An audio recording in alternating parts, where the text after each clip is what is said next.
मैं हूं शिवानी और आप देख रहे हैं बीजापुर एक्सप्रेस। चलते हैं खबरों की ओर। ದಿನಾಂಕ 29/6/2026 ಕರ್ನಾಟಕ ರಾಜ್ಯದಲ್ಲಿ SIR ಅಂದ್ರೆ ವಿಶೇಷ ಪರಿಷ್ಕರಣಾ ಮತದಾನ ಪರಿಷ್ಕರಣಾ ಅಭಿಯಾನ ಶುರುವಾಗಿದೆ. 29ನೇ ತಾರೀಕು 6ನೇ ತಿಂಗಳದಿಂದ ಈ ಅಭಿಯಾನ ಶುರುವಾಗಿದ್ದು, ಅವತ್ತಿನ ದಿವಸನೇ ಕರ್ನಾಟಕದ ಕಾಂಗ್ರೆಸ್ ಆಡಳಿತದ ರಾಜ್ಯ ಸರ್ಕಾರ ಇನ್ನೊಂದು ಆದೇಶ ಹೊರಡಿಸಿ SIR ಪ್ರಕ್ರಿಯೆ ನಿಷ್ಕ್ರಿಯವಾಗಬೇಕು ಅಂತ ಅನ್ನೋದ ಒಂದು ಹುನ್ನಾರದ ಉದ್ದೇಶದಿಂದ ಒಂದು ಆದೇಶ ಹೊರಡಿಸಿದೆ. ಅದು ಆದೇಶ ಏನು ಅಂತಂದ್ರೆ PRC ಅಂತ ಹೇಳಿ, permanent resident certificate. Permanent resident certificate ಅಂತಂದ್ರೆ ಶಾಶ್ವತ ರಹವಾಸಿ ಪ್ರಮಾಣ ಪತ್ರ. ಶಾಶ್ವತ ರಹವಾಸಿ ಪ್ರಮಾಣ ಪತ್ರ ಯಾಕೆ ಈಗ ಅವರು SIR ಪ್ರೊಸೀಜರ್ ನಡೆದಾಗ ಈ ಒಂದು ಅಧಿಸೂಚನೆ ಹೊರಡಿಸ್ಬೇಕಂತ ಅನ್ನೋದು ಒಂದು ಪ್ರಶ್ನೆಯಾಗಿದೆ. ರಾಷ್ಟ್ರೀಯ ಭದ್ರತೆ ಮತ್ತು ಸಾಂವಿಧಾನಿಕವಾಗಿ ಇದೊಂದು ವಿರೋಧ ನೀತಿಯಾಗಿದ್ದು, ಸರ್ಕಾರ ಈ ಒಂದು SIR ಪ್ರಕ್ರಿಯೆ ನಿಷ್ಕ್ರಿಯವಾಗಬೇಕು, ವಿಫಲವಾಗಬೇಕು, ಕರ್ನಾಟಕ ರಾಜ್ಯದಲ್ಲಿ SIR ಪ್ರಕ್ರಿಯೆ ಸರಿಯಾಗಿ ನಡಿಬಾರದಂತ ಉದ್ದೇಶದಿಂದ ಈ ಒಂದು ಆದೇಶ, ಒಂದು ಕಾನೂನು ಒಂದು ಸ್ಥಾಪನೆ ಮಾಡಿ SIR ಪ್ರಕ್ರಿಯೆಯಲ್ಲಿ ಯಾರು ಭಾಗಿಯಾಗುವುದಿಲ್ಲ, ಅವರಿಗೆ ಗ್ಯಾರಂಟಿ ಯೋಜನೆಗಳು ಸಿಗುವುದಿಲ್ಲ ಅಂತ ಅನ್ನೋದೊಂದು ಸುಳ್ಳು ಮಾಹಿತಿ ಹರಡೋದ್ರ ಪ್ರಕಾರ ಈ ಒಂದು ಪ್ರಕ್ರಿಯೆ ನಿಷ್ಕ್ರಿಯವಾಗಬೇಕು ಅಂತ ಪ್ರಯತ್ನ ಮಾಡ್ತಾ ಇದೆ.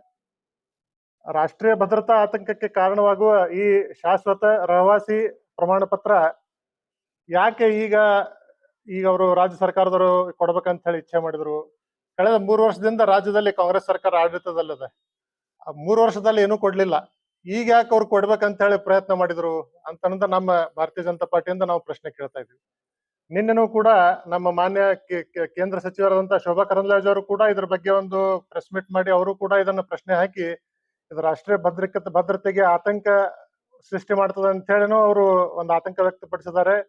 ಮತ್ತು ನಮ್ಮ ದೇಶದ ಗೃಹ ಮಂತ್ರಿಗಳಾದಂತ ಅಮಿತ್ ಶಾ ಅವರು ಇದರಲ್ಲಿ ಹಸ್ತಕ್ಷೇಪ ಮಾಡಿ ತಕ್ಷಣ ಇದೊಂದು ಆದೇಶ ರದ್ದು ಮಾಡಬೇಕಂತ ಹೇಳಿ ಒಂದು ಕೇಂದ್ರದಿಂದನೇ ಇದೊಂದು ಪ್ರಕ್ರಿಯೆ ನಡೀಬೇಕಂತ ಒಂದು ಮನವಿ ಮಾಡಿಕೊಂಡಿದ್ದಾರೆ. ಯಾಕ ರಹವಾಸಿ ಪತ್ರ ಬೇಕು? ಸಾಕಷ್ಟು ವರ್ಷಗಳಿಂದ ನಾವು ಇಲ್ಲೇ ಇದ್ದೀವಿ. ಕರ್ನಾಟಕ ರಾಜ್ಯದ ಒಳಗೆ ಬಿಜಾಪುರ ಜಿಲ್ಲೆ ಒಳಗೆ ವಿಜಯಪುರ ನಗರದಲ್ಲೇ ನಾವು ಸಾಕಷ್ಟು ವರ್ಷಗಳಿಂದ ನಾವು ರಹವಾಸಿಗಳಿದ್ದೀವಿ. ನಮ್ಗೆ ಯಾಕೆ ರಹವಾಸಿ ಪ್ರಮಾಣ ಪತ್ರ ಕೊಡ್ಬೇಕು? ಆಧಾರ್ ಕಾರ್ಡ್ ಅದ, ವೋಟರ್ ಕಾರ್ಡ್ ನಮಗ್ ಮೊದಲಿಡ್ಕೊಂಡು ಅದ, ನಮಗ್ ಡ್ರೈವಿಂಗ್ ಲೈಸೆನ್ಸ್ ಕೊಟ್ಟಾರ, ಕೆಲವ್ರ ಕಡೆ ಪಾಸ್ಪೋರ್ಟ್ ಅದ. ಇಷ್ಟೆಲ್ಲಾ ಪ್ರಮಾಣ ಪತ್ರಗಳು ಇದ್ದಾಗನು ಶಾಶ್ವತ ರಹವಾಸಿ ಪ್ರಮಾಣ ಪತ್ರ ಅಂದ್ರೆ ಏನು? ಅಂದ್ರೆ ಇಷ್ಟು ವರ್ಷ ನಾವ್ ಯಾರು ಕರ್ನಾಟಕದಲ್ಲಿ ವಿಜಯಪುರದಲ್ಲಿ ನಾವ್ ಯಾರು ಇಲ್ಲಿದ ರಹವಾಸಿಗಳಲ್ಲೇನ ಅಂತ ನಾವು ಈ ಪ್ರಶ್ನೆ ಮಾಡ್ಬೇಕಾಗ್ತದೆ. ಯಾಕೆ ರಹವಾಸಿ ಪ್ರಮಾಣ ಪತ್ರ ಈಗ ಒಂದು ಪ್ರಶ್ನೆ ಬಂತು ಅಂತಂದ್ರ, SIR ಪ್ರಕ್ರಿಯೆ ರಾಜ್ಯದಲ್ಲಿ ನಿಷ್ಕ್ರಿಯಗೊಳ್ಳಬೇಕು. ಭಾರತೀಯ ಜನತಾ ಪಾರ್ಟಿಯ ಕೇಂದ್ರಾಡಳಿತ ಸರ್ಕಾರದಿಂದ ಈ ಒಂದು ಪ್ರಕ್ರಿಯೆ ನಡೀತಾ ಇದೆ. ಇದನ್ನು ವಿಫಲ ಮಾಡುವಂತ ಪ್ರಯತ್ನ ಕರ್ನಾಟಕದ ಕಾಂಗ್ರೆಸ್ ಸರ್ಕಾರ ಮಾಡ್ತಾ ಇದೆ. ಅವ್ರ ಆತಂಕ ಏನು ಅಂತಂದ್ರ, ಅವ್ರ ಮತ ಬ್ಯಾಂಕ್ ಇದ್ದಂತ ಮತಗಳು ಈ ಒಂದು SIR ಪ್ರಕ್ರಿಯೆಯಲ್ಲಿ ಹೋಗ್ತಾವಂತ ಹೇಳಿ ಅವ್ರಿಗೊಂದು ಆತಂಕ ಅದ. ಯಾಕೆ ಆತಂಕ? SIR ಪ್ರಕ್ರಿಯೆ ಬಹಳ ಸರಳ ಅದ. ಅದನ್ನು ಸುಮ್ಮನೆ ಅವರು ಇಡೀ ರಾಜ್ಯದಾಗ ಒಂದು ಪ್ರಶ್ನೆ ಮಾಡಿ ಅದನ್ನ ಗೊಂದಲ ಸೃಷ್ಟಿ ಮಾಡ್ಯಾರ. SIR ಪ್ರಕ್ರಿಯೆ ಒಳಗ ನೀವು ಬರೇ ಫಾರ್ಮ್ ಮೇಲೆ ಸಹಿ ಮಾಡಿಕೊಟ್ರು ಸಾಕು. ಯಾರು ಮತದಾರ ಇದ್ದಾರ ಅವ್ರ ಮತದಾರರ ಹೆಸರು ವೋಟರ್ ಲಿಸ್ಟ್ ಒಳಗೆ ಉಳಿತದ. ಇದನ್ನ ಈ ವಿಷಯ ನಮ್ಮ ರಾಜ್ಯದ ಚುನಾವಣಾ ಆಯುಕ್ತರೇ ಹೇಳ್ಯಾರ. ಮತ್ ಹಿಂಗಿದ್ಮೇಲೂ ಯಾಕೆ ಅವರು ಕಾಂಗ್ರೆಸ್ ಸರ್ಕಾರದವ್ರು ಇದನ್ನ ಈ ಪರಿ ಗೊಂದಲ ಸೃಷ್ಟಿ ಮಾಡ್ಲಿಕ್ಕತ್ತಾರ? SIR ಫಾರ್ಮ್ ಒಳಗ ಅವ್ರು ಕೇಳದಂತದ್ದೇನು? 2002 ಆದಂತ SIR ಪ್ರಕ್ರಿಯೆ ಒಳಗ ನಿಮ್ಮ ಮತಗಳು ಅವನೋ ಇಲ್ಲೋ ಇದ್ದದ್ದು ಒಂದ್ ಕಡೆ ಭರ್ತಿ ಮಾಡಬೇಕು. ಇರ್ಲಾರ್ದವ್ರು ಮ್ಯಾಪಿಂಗ್ ಮಾಡಿಸ್ಕೊಂಡು ಪ್ರೋಜನಿ ಮಾಡಿಸ್ಕೊಂಡು ಇನ್ನೊಂದು ಭಾಗದಲ್ಲಿ ಅವ್ರು ಭರ್ತಿ ಮಾಡಬೇಕು. ಅವ್ರ ತಂದೆ ತಾಯಿ ಅಜ್ಜ ಅಜ್ಜಿ ಯಾರು ಮತದಾರ ಎಲ್ಲಿ ಆ ಕ್ಷೇತ್ರದಾಗ ಇರ್ತಾರ ಅದ್ರ ಬಗ್ಗೆ ಮಾಹಿತಿ ಕೊಟ್ರೆ ಸಾಕು. ಆಟೋಮೆಟಿಕಲಿ ಮ್ಯಾಪಿಂಗ್ ಆಗಿ SIR ಪ್ರಕ್ರಿಯೆ ಕಂಪ್ಲೀಟ್ ಆಗ್ತದೆ. ಮತ್ ಈ ಪರಿ ಇದ್ದಾಗ ಶಾಶ್ವತ ರಹವಾಸಿ ಪ್ರಮಾಣ ಪತ್ರ ಕೊಡುವಂತ ಏನ್ ಉದ್ದೇಶ? ಶಾಶ್ವತ ರಹವಾಸಿ ಪ್ರಮಾಣ ಪತ್ರ ಕೊಡುವ ಉದ್ದೇಶ ಏನಂತಂದ್ರ, ಅಕ್ರಮ ವಲಸಿಗರು ಕರ್ನಾಟಕ ರಾಜ್ಯದಲ್ಲಿ ಇದ್ದಾರೆ ಅನ್ನುವಂಥದ್ದು ಇಂಡೈರೆಕ್ಟ್ ಆಗಿ ಕಾಂಗ್ರೆಸ್ ಸರ್ಕಾರದವ್ರು ಹೇಳಿಕತ್ತಾರ. ಅಕ್ರಮ ವಲಸಿಗರು ಕಾಂಗ್ರೆಸ್ ಸರ್ಕಾರದವರಿಗೆ ಅವ್ರ ಮತ ಬ್ಯಾಂಕ ಅಂತ ನಾನು ಕೇಳ್ತೀನಿ. ಅಕ್ರಮ ವಲಸಿಗರಿಗೆ ಅವರು ಒಂದ್ ರೀತಿಯಿಂದ ಅಭಯ ಹಸ್ತ ಕೊಟ್ಟು ಅವರಿಗೆ ಒಂದು ಪ್ರಮಾಣ ಪತ್ರ ವಿತರಿಸಿ ಅವ್ರ ಮತಗಳು ಕರ್ನಾಟಕ ರಾಜ್ಯದಲ್ಲಿ ಉಳಿಯುವಂತದ್ದು ಒಂದು ಹುನ್ನಾರ ಈ ಒಂದು ಶಾಶ್ವತ ಪ್ರಮಾಣ ಪತ್ರದಿಂದ ಕರ್ನಾಟಕ ರಾಜ್ಯ ಸರ್ಕಾರ ಮಾಡ್ಲಿಕ್ಕತ್ತದ ಅಂತ ಹೇಳಿ ನಾ ಆರೋಪ ಮಾಡ್ತೇನೆ. ಇದನ್ನ ಈ ಒಂದು ಕರ್ನಾಟಕದಲ್ಲಿ ಆಗದಂತ ಶಾಶ್ವತ ಪ್ರಮಾಣ ಪತ್ರ ನೀಡುವಂತ ಒಂದು ಕೆಲಸ ರಾಜ್ಯ ಸರ್ಕಾರ ತಕ್ಷಣ ಬಿಡಬೇಕು. ಇಲ್ಲ ಅಂತಂದ್ರ ಭಾರತೀಯ ಜನತಾ ಪಾರ್ಟಿ ವತಿಯಿಂದ ಇದರ ಬಗ್ಗೆ ಉಗ್ರ ಹೋರಾಟ ನಾವು ಹಮ್ಮಿಕೊಳ್ತೇವೆ ಅಂತ ಹೇಳಿ ನಾನು 2 ಮಾತುಗಳನ್ನು ಮುಗಿಸ್ತೇನೆ. ಪರಿಷ್ಕರಣ ಬಗ್ಗೆ ಏನು ಗೊಂದಲಗಳದಾವ. ಕಾಂಗ್ರೆಸ್ ಸರ್ಕಾರ ಯಾವ ರೀತಿ ಗೊಂದಲವನ್ನ ಸೃಷ್ಟಿಸಿ ಇವತ್ತು ಏನು ಕೆಲಸ ಮಾಡ್ತಕ್ಕಂತ ಒಂದು ಕೆಟ್ಟ ಕೆಲಸಕ್ಕ ಅದ್ರ ಬಗ್ಗೆ ಸಾಕಷ್ಟು ನಮ್ಮ ಕೃಷ್ಣ ಗುಣಾಳ್ ಅವರು ಮಾತನಾಡಿದ್ದಾರೆ. ನಾನು ಹೇಳೋದು ಇಷ್ಟೇ, ವಿಜಯಪುರ ಜಿಲ್ಲೆಯ ಜಿಲ್ಲಾ ಅಧ್ಯಕ್ಷನಾಗಿ ಪಕ್ಷಾತೀತವಾಗಿ, ಪಕ್ಷದ ಅಧ್ಯಕ್ಷನಾದ್ರು ಕೂಡ ಪಕ್ಷಾತೀತವಾಗಿ ಬಿಜಾಪುರ ಜಿಲ್ಲೆಯ ಜನರಿಗೆ ನಾನು ಮನವಿ ಮಾಡ್ತಾ ಇದ್ದೀನಿ. ಯಾಕಂದ್ರೆ SIR ಪ್ರಕ್ರಿಯೆ ನಾವು ಪಾಲ್ಗೊಳ್ಳದೆ ಹೋದ್ರೆ ನಮ್ಮ ಮತದಾನ ಪಟ್ಟಿಲಿ ತಾವು ಇರೋದಿಲ್ಲ ಅಂತಕ್ಕಂಥದ್ದು ಕ್ಲಿಯರ್ ಇದೆ. ಅದಕ್ಕೆ ದಯಮಾಡಿ ಎಲ್ಲ ಬಿಜಾಪುರ ಜಿಲ್ಲೆಯ ಜನತೆ ಇದರಲ್ಲಿ ಸಕ್ರಿಯವಾಗಿ ಭಾಗಾಗಿ ತಮ್ಮ ಫಾರ್ಮ್ಗಳನ್ನ ತುಂಬುವ ಮೂಲಕ ಇವತ್ತು ಅದರಲ್ಲಿ ಭಾಗವಹಿಸಬೇಕಂತಕ್ಕಂಥ ಮನವಿಯನ್ನು ಮಾಡ್ಕೊತಾರೆ. ಬಿಜಾಪುರ ಜಿಲ್ಲೆಯಲ್ಲಿ ಬಹಳಷ್ಟು ಕಳೆದ ವರ್ಷ ಅಥವಾ ಮೊದಲೆಲ್ಲ ಕಂಪೇರ್ ಮಾಡಿದ್ರೆ ಈ ವರ್ಷ ಮಳೆ ಕಡಿಮೆ ಅನ್ನೋದಕ್ಕಿಂತ ಮಳೆ ಆಗೇ ಇಲ್ಲ. ಯಾಕಂದ್ರೆ ಹಳ್ಳಿಗಳಲ್ಲಿ ಇವತ್ತು ರೈತರ ಪರಿಸ್ಥಿತಿ, ದನಕರುಗಳಿಗೆ ಕುಡಿಯೋ ನೀರಿನ ಸಮಸ್ಯೆ ಹಾಕಾರ ಆಗಿದೆ. ಯಾಕಂದ್ರೆ ಆಲ್ಮಟ್ಟಿ ಡ್ಯಾಮಲ್ಲಿ ನೀರಿನ ಸ್ಟೋರೇಜ್ ಇಲ್ದಾಗ ಭಾರತೀಯ ಜನತಾ ಜಿಲ್ಲಾ ಅಧ್ಯಕ್ಷನಾಗಿ ಕೇಳೋದು ತಪ್ಪು ಅಧ್ಯಕ್ಷ. ನಾವು ಅದ್ರ ಬಗ್ಗೆ ಚರ್ಚೆ ಮಾಡಿರಲಿಲ್ಲ, ಅನಿವಾರ್ಯ ಅಂತಕ್ಕಂಥ ತಿಳ್ಕೊಂಡು. ಈಗ ದೇವರ ದಯದಿಂದ ಇವತ್ತು ಮಹಾರಾಷ್ಟ್ರದಲ್ಲಿ ಮಳೆ ಆಗಿದ್ದರಿಂದ ಇವತ್ತು ನಮ್ಮ ಆಲ್ಮಟ್ಟಿ ಡ್ಯಾಮಲ್ಲಿ ನೀರು ಹರಿದು ಬರ್ತಾ ಇದೆ.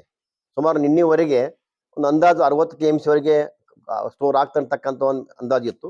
ಇನ್ನು ಉಳಿದಂಥ ನೀರು ಹರಿವು ಏನದ ಹರಿವು ಮುಗಿದ್ರೊಳಗೆ ಸುಮಾರು ನಿಯರ್ಲಿ 80 KMC ತನಕ ಒಂದು ನೀರು ಸ್ಟೋರೇಜ್ ಆಗ್ತೈತಿ. ಯಾಕಂದ್ರೆ ಮಳೆ ಆಗದ ಕಾರಣ ಇವತ್ತೇನಾಗ್ಯದ ಅಂದ್ರೆ ಪ್ರತಿ ಹಳ್ಳಿಯಲ್ಲಿ ಕೂಡ ನೀರಿನ ಹಾಹಾಕಾರದ, ದನಕರುಗಳಿಗೆ ಕುಡಿಯೋ ನೀರಿಲ್ಲ, ಬಹಳಷ್ಟು ಸಮಸ್ಯೆ ಇರುವುದರಿಂದ ಇವತ್ತು ನಾನು ಈ ನಿನ್ನಿನ ಬೆಳಗಾವದಲ್ಲಿ ಮುಖ್ಯಮಂತ್ರಿಗಳು ಬಂದು ನೀರು ಬಿಡಬೇಡಿ ಅಂತಕ್ಕಂಥ ಒಂದು ಆದೇಶವನ್ನು ಹೇಳ್ತಾ ಪ್ರಕ್ರಿಯೆ ನಡೆದ. ಯಾಕಂದ್ರೆ ನನಗೆ ಇಲ್ಲಿ ಕೊರತೆ ಏನದ ಅಂದ್ರೆ ಕಾಂಗ್ರೆಸ್ ಸರ್ಕಾರದ್ದು, ಅವರು ಬೆಂಗಳೂರಿನವ್ರ ನೀರಾವರಿ ಮಂತ್ರಿ ಆಗಿದಾರ, ಅವ್ರು ಸಾಕಷ್ಟು ರಿಕ್ವೆಸ್ಟ್ ಮಾಡ್ಕೊಂಡ್ರು ನೀರಾವರಿ ಮಂತ್ರಿಯನ್ನ ಬಿಜಾಪುರ ಜಿಲ್ಲೆಗೆ ಕೊಡ್ರಿ ಅಂತಕ್ಕಂಥದ್ದು. ಇನ್ನೂ ಅವಕಾಶ ಇರತಕ್ಕಂಥದ್ದು ಚರ್ಚೆ ಆಗ್ತಾ ಇದೆ. ಏನ್ರ ನೀರಾವರಿ ಮಂತ್ರಿನ ಅವ್ರು ಬಿಜಾಪುರ ಕೊಡ್ತಕ್ಕಂಥ ಇವು ಪ್ರಯತ್ನ ಮಾಡಿದ್ರೆ ಇದು ಒಳಿತು ಅಂತ. ಯಾಕಂದ್ರೆ ಈ ಆಲ್ಮಟ್ಟಿ ಸ್ಟೋರೇಜ್ ವಾಟರ್ ಬರೀ ಜಿಲ್ಲೆಗೆ ಸೀಮಿತ ಇಲ್ಲ, ಇದು ಬಹಳಷ್ಟು ಜಿಲ್ಲೆಗಳಿಗೆ ನೀರು ಕೊಡ್ತಕ್ಕಂಥ ಒಂದು ವ್ಯವಸ್ಥೆ ಬಿಜಾಪುರ ಜಿಲ್ಲೆಯಲ್ಲಿ ಇರೋದ್ರಿಂದ ಇಲ್ಲಿ ಬಿಜಾಪುರ ಜಿಲ್ಲೆಯೊಳಗೆ ಒಬ್ಬ ನೀರಾವರಿ ಮಂತ್ರಿ ಆದ್ರೆ ಅವ್ರಿಗೆ ಅರ್ಥ ಆಗ್ತೈತಿ. ಈಗ ಮುಖ್ಯಮಂತ್ರಿ ಅವರಿಗೂ ಅರ್ಥ ಆಗ್ತಾ ಇಲ್ಲ. ಈಗ ಅಲ್ಲಿರ್ತಕ್ಕಂಥ ನೀರಾವರಿ ಮಂತ್ರಿಗೂ ವಿಷಯ ಗೊತ್ತಾಗೋದಿಲ್ಲ. ಬೇಗನೆ ನೀರಾವರಿ ಮಂತ್ರಿ ವಿಜಯಪುರ ಜಿಲ್ಲೆಗೆ ಕೊಡ್ರಿ, ಜೊತೆಗೆ ಈಗ ನೀರು ಬಿಡ್ತಕ್ಕಂಥ ಪ್ರಕ್ರಿಯೆ ನೀವು ಪ್ರಾರಂಭ ಮಾಡಲೇಬೇಕು. ಯಾಕಂದ್ರೆ 80 TMC ನೀರು ಸ್ಟೋರೇಜ್ ಆಗ್ತೈತೆ ಅಂತಕ್ಕಂಥ ಒಂದು ಗ್ಯಾರಂಟಿ ಇದ್ದಾಗ ಇನ್ನೂ ಮಳೆಗಾಲ ಸಾಕಷ್ಟು ದಿನ ಇರೋದ್ರಿಂದ ಅಂದ್ರೆ ನೀರಿನ ಕೊರತೆ ಆಗೋದಿಲ್ಲ ಅಂತಕ್ಕಂಥದ್ದು. ನೀರು ನಿರ್ವಹಣೆ ಅನಿವಾರ್ಯ ನನ್ಗೆ ಗೊತ್ತದ. ಆ ನೀರು ನಿರ್ವಹಣೆ ಅಂತಕ್ಕಂಥ ಹೆಸರಿನಲ್ಲಿ ಇವತ್ತು ನಮಗೆ ಬ್ಯಾಸಿಗೆ ಕುಡಿ ನೀರಿಗೆ ಬೇಕು ಅಂತಕ್ಕಂಥ ವಿಚಾರದಲ್ಲಿ ನಾನೊಂದು ಒಪ್ಕೋತೀನಿ. ಆದ್ರೆ ಬ್ಯಾಸಿಗೆ ಕುಡಿಯಾಕ ನೀರು ಬೇಕಂತ ಇಲ್ಲಿ ನೀರು ಕೂಡಲಾಗ ಇರಕ್ಕಾಗೋದಿಲ್ಲ. ಅದು ಕೂಡ ತಮ್ಮ ಜವಾಬ್ದಾರಿ ಅದ. ನಮಗೆ ನೀವು ಬರೀ ಭಾಳ ಬೇಕಾಗಿಲ್ಲ ವಿಜಯಪುರ ಜಿಲ್ಲೆಗೆ, ಬರೀ 1 TMC ನೀರು ಕೊಟ್ರಿ ಅಂದ್ರೆ ಸಾಕಷ್ಟು ನೀರಿನ ಅನುಕೂಲಗಳು ಹಳ್ಳಿಯೊಳಗೆ ಆಗಿಬಿಡ್ತೈತಿ. ಅದಕ್ಕೆ ಈಗ ನೀವೆಲ್ಲ ಬೇರೆ ಬೇರೆ ಜಿಲ್ಲೆಯಲ್ಲಿ ಕೂಡ ನೀವು ಕೊಡ್ಬೇಕಾಗ್ತೈತಿ. ಆದ್ರೆ ವಿಶೇಷವಾಗಿ ಬಿಜಾಪುರ ಜಿಲ್ಲೆಯೊಳಗೆ ಏನಾದ್ರು ಸ್ಪೆಷಲ್ ಆಗಿ ಅವಕಾಶ ಇತ್ತು ಅಂದ್ರೆ ಅದಕ್ಕೊಂದು ಅವಕಾಶ ತಗೊಂಡು ನಮ್ಮ ಉಸ್ತುವಾರಿ ಮಂತ್ರಿಗಳು ಇರ್ಬೋದು, ಕಾಂಗ್ರೆಸ್ ಶಾಸಕರು ಕೂಡ ಇದಂತ ಮುಖ್ಯಮಂತ್ರಿಗಳ ಗಮನಕ್ಕೆ ತಂದು ಈ ಬಿಜಾಪುರ ಜಿಲ್ಲೆಗೆ ಬೇಗನೆ ನೀರು ಕೊಟ್ಟಿರಂದ್ರೆ ಅವರ ಬದುಕಲು ಸಾಧ್ಯದ ಅಂತಕ್ಕಂಥ ಒಂದು ಮನವಿಯನ್ನ ಈ ಕಾಂಗ್ರೆಸ್ ಸರ್ಕಾರದ ಎಲ್ಲ ಮಂತ್ರಿಗಳಿಗೆ ನಮ್ಮ ಮನವಿ ಮಾಡ್ತೀವಿ.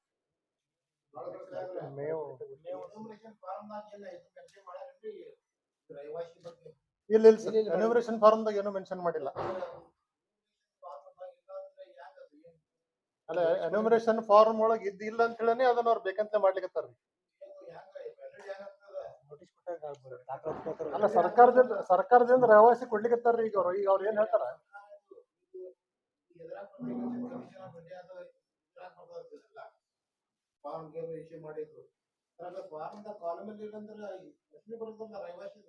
ಇಲ್ಲ ಸರ್, ಅವ್ರದ್ದು ಇದನ್ನ ಹೆಂಗ್ ಮಾಡ್ಲಿಕ್ಕತ್ತಾರ ಅಂತಂದ್ರ ಅಕ್ರಮ ವಲಸಿಗರಿಗೆ ಯಾರ್ದು ಇಲೆಕ್ಷನ್ ಕಾರ್ಡ್ ಒಳಗೆ ಹೆಸರಿಲ್ಲ ಅಥವಾ ಯಾರ್ದು election card election voter list ಒಳಗಿಂದ ಹೆಸರು ಹೋಗುವಂತದ ಒಂದು ಆತಂಕದ. ಅವರಿಗೆ ಇದನ್ನ ರಹವಾಸಿ ಸರ್ಟಿಫಿಕೇಟ್ ಉಪಯೋಗ ಆಗ್ತದೆ ಅಂತ ಹೇಳಿ ಅವ್ರಿಗೆ ರಹವಾಸಿ ಸರ್ಟಿಫಿಕೇಟ್ ಇಶ್ಯೂ ಮಾಡ್ಲಿಕ್ಕತ್ತಾರ ಕರ್ನಾಟಕ ಸರ್ಕಾರದಿಂದ.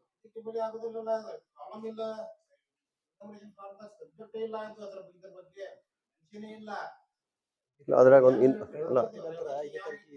ಇಲ್ಲ ಎನ್ಯುಮರೇಷನ್ ಫಾರ್ಮ್ನಾಗ್ರಿ ಈಗ ಎನ್ಯುಮರೇಷನ್ ಫಾರ್ಮ್ ಒಳಗ ಈಗ ನೀವು 5ನೇ ತಾರೀಕಿಗೆ ಏನ್ ವೋಟರ್ ಲಿಸ್ಟ್ ಬಿಡ್ತಾರಲ್ರಿ ಕರಡು ಪ್ರತಿ ಏನ್ ಬಿಡ್ತಾರ ಆ ಕರಡು ಪ್ರತಿ ಬಿಟ್ಟ ಮೇಲೆ ಏನ್ ಅಪ್ಲಿಕೇಶನ್ ಹಾಕ್ಲಿಕ್ಕೆ ಅಬ್ಜೆಕ್ಷನ್ಸ್ ಅದು ಹಾಕೋ ಟೈಮ್ದಾಗ ಏನದು ಡಾಕ್ಯುಮೆಂಟ್ಸ್ ಕೇಳ್ತಾರಲ್ರಿ ಆ ಟೈಮ್ದಾಗ ಇದು ಹೆಲ್ಪ್ ಆಗ್ತದೆ.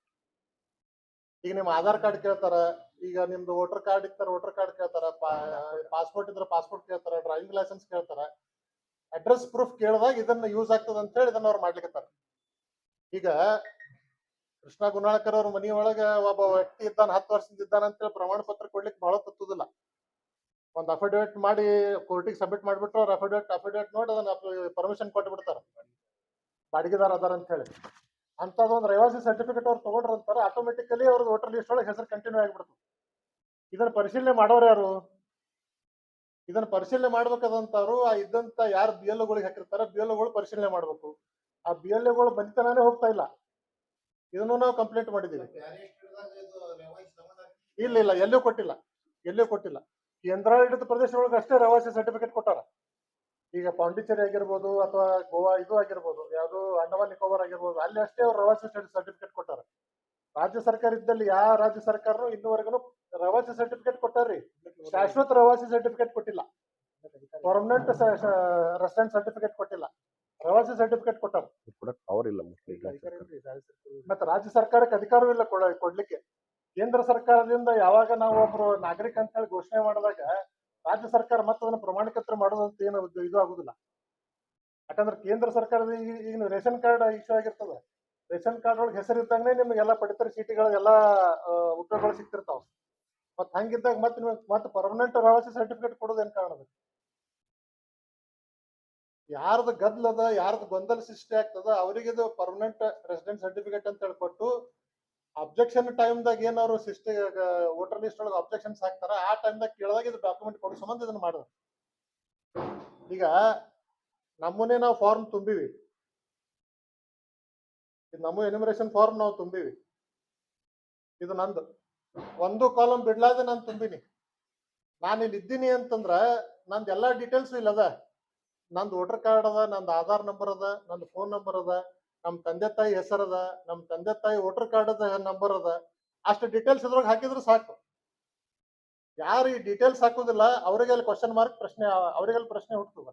ಆ ಪ್ರಶ್ನೆ ಹುಟ್ಟಿದಾಗ ಯಾವಾಗಾದ್ರು ಡಾಕ್ಯುಮೆಂಟೇಶನ್ ಕೇಳ್ತಾರ, ಆ ಡಾಕ್ಯುಮೆಂಟೇಶನ್ ಕೇಳಿದಾಗ ಪರ್ಮನೆಂಟ್ ರೆಸಿಡೆಂಟ್ ಸರ್ಟಿಫಿಕೇಟ್ ಇತ್ತಂತಾರ ನೀವು ಎನ್ಯುಮರೇಷನ್ ಫಾರ್ಮ್ ಒಳಗೆ ತುಂಬ್ಕೋರಿ ಅಂತ ಹೇಳಿ ತಹಸೀಲ್ದಾರ್ ಅವರಿಗೆ ಒಂದು ರಿಕ್ವೆಸ್ಟ್ ಅವ್ರು ಕೊಟ್ಟಿರ್ಬೋದು.